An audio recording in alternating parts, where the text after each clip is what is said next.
Today, we're tuning into a conversation between Eero, Moody, and Amber Theiner, two local high school students discussing the future of their hometown. This exchange is part of the StoryCorps One Small Step initiative, which WTIP is piloting within the high school.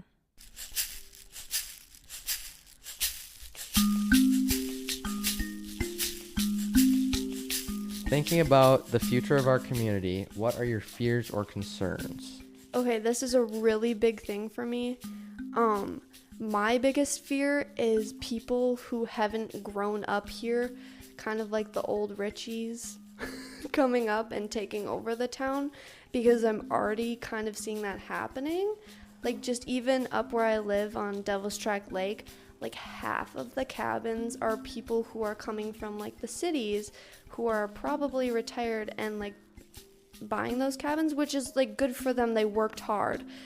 But also I feel like for people who live here, I think there should be more changes like with people who aren't like as financially well in life, if that makes sense. But yeah, I feel like our community has changed a lot over the years, just from like what I've talked with my grandma or my uncle, because he's pretty old. He's like in his 80s. So yeah.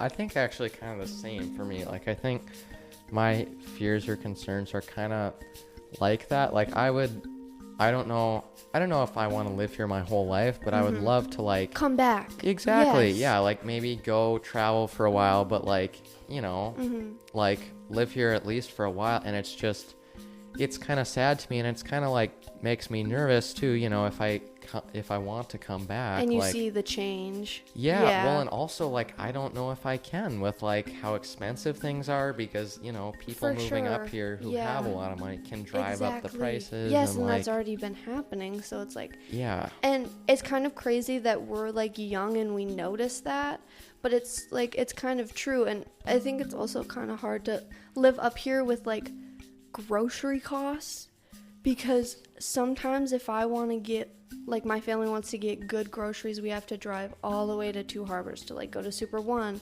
or Aldi in Duluth. Yeah. But it's like, well, there's gas money. And a day, yes, right? You Exactly. know, or at least half a day. Yeah, so that's another big thing, I feel like. Yeah. But also, like, the grocery stores kind of have to do that. Like, it's just where we live. It's true, yeah. So. Exactly.